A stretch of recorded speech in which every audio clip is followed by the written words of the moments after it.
Hi, welcome back to another video. And today I'm going to be talking about the Tory leadership race happening in the UK. Now, why is there a Tory leadership race happening? Well, the Conservatives, they're going to be electing a new leader. Their current leader now, Rishi Sunak, he's the former Prime Minister of UK.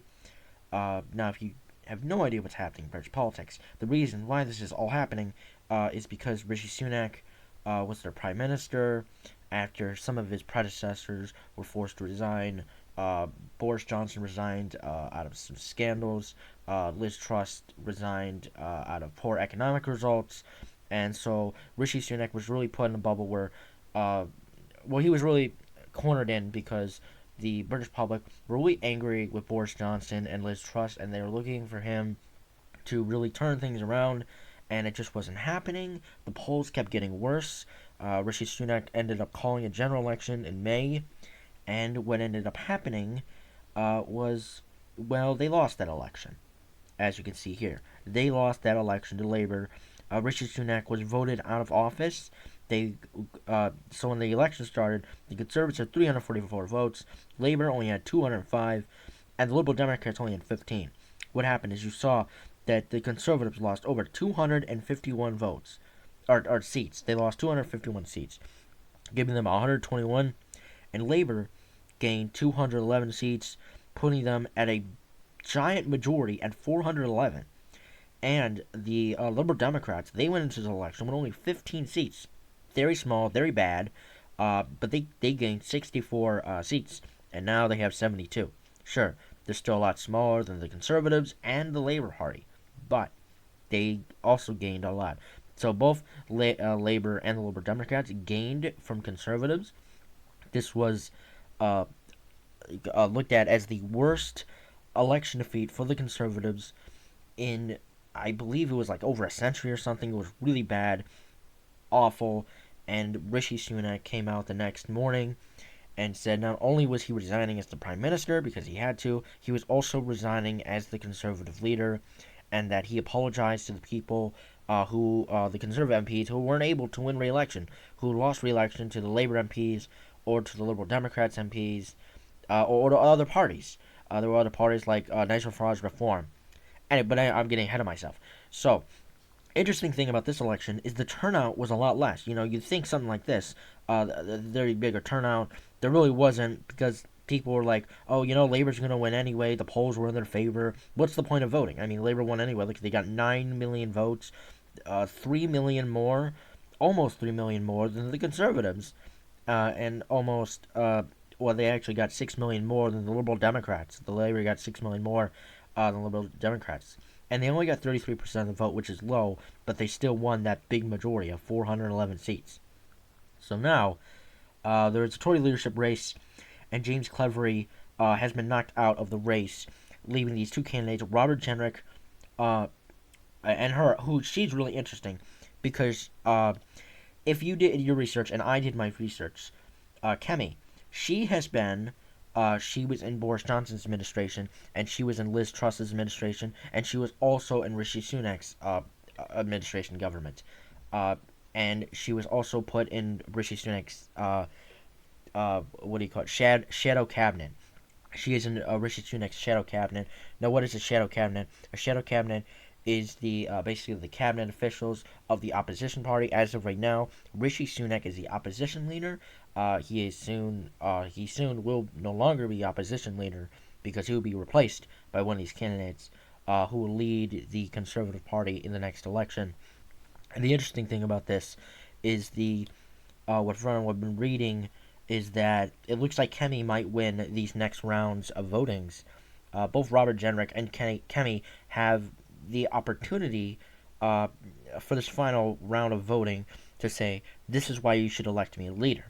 Now, when Liz Truss resigned as Prime Minister, Kemi backed Rishi Sunak as Conservative leader, and what we did see is that Rishi Sunak was elected as Conservative leader. Now, as you can see here, it was unopposed, pretty easy to win when you're unopposed.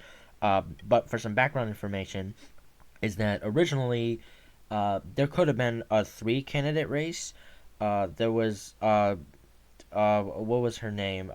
There was the former leader of the House, Penny Mordaunt. Penny Mordaunt was running, uh, but she ended up dropping out, and there was also some thoughts that Boris Johnson was going to hop into the race. Former Prime Minister Boris Johnson was considering jumping into the race, challenging Rishi Sunak, but then he put out this big statement saying, "To unite my party, I am not going to be running for the Conservative leadership." And after those two dipped, Rishi Sunak was the only one left. He won it automatically. He was unopposed, and he was elected leader in 2022. He went on to become prime minister, and he was prime minister all the way till he called a general election and lost that in that massive landslide I showed you guys earlier. And an interesting thing is Rishi Sunak also ran uh, in the July-September 2022 Conservative Party leadership election against Liz Truss, who he lost against Liz Truss, and Liz Truss was elected prime minister. She resigned actually a couple months later. Actually, 1 month later, we're about to get on the 2-year anniversary. I believe it was October 20th, 2022. This was after Boris Johnson resigned as prime minister. Liz Truss was elected leader. She resigned a month later, and then Rishi Sunak was elected. Uh, Rishi Sunak was elected leader. He was elected prime minister, and so now we are at this moment where Robert Jenrick and Kemi are trying to become the next leader. They're going to succeed Sunak. Uh, so and James Cleverly, who I remember in the last round of voting was going to be like this front runner. He had the momentum. He was going to win. So it was really interesting that the Conservatives decided to kick him out now. He lost. He was in the bottom voting. He was eliminated today, and uh, I'm hearing a lot of bad news about the Conservatives. Because as you could see, I just read this article earlier.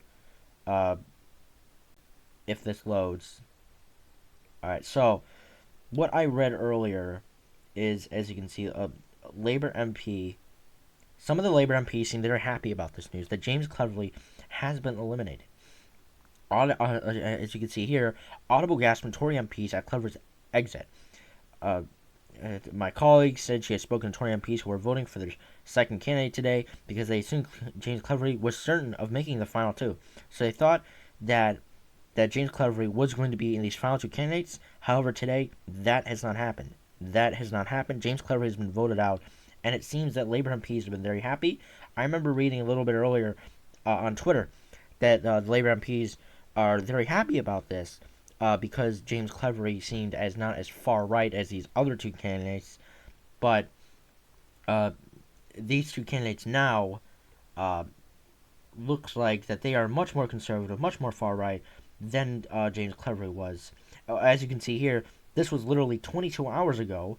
James Cleverly emerges as frontrunner in the UK Conservatives, in the UK Conservatives leadership race. This was yesterday, almost yesterday. This was yesterday. James Cleverly looks like he had the momentum, and now today, he is no longer in the race. He has been eliminated. He is no longer in the race. So that is really interesting, and it's going to be really interesting to see how this election plays out. Uh, okay, so it appears Wikipedia still has not had this set up for the 2024 Conservative Party leadership election. Oh, wait, no, here we go. So we have Kemi and Robert Jenrick. So this is the fourth MP ballot. The final one will be held soon. As you can see, the incumbent leaders, Rishi Sunak, and these two are set to either be elected. So, and what I'm hearing is Kemi seems to have the momentum. She seems that she could become the next conservative leader, and we're just gonna have to see what happens with all this and where it goes. Whatever happens, I'll let you guys know. It appears in a week, possibly or less. We can find out who the next conservative leader is, who will be replacing Rishi Sunak, and I will let you guys know. I'll update you guys when it happens, and we'll all find out together.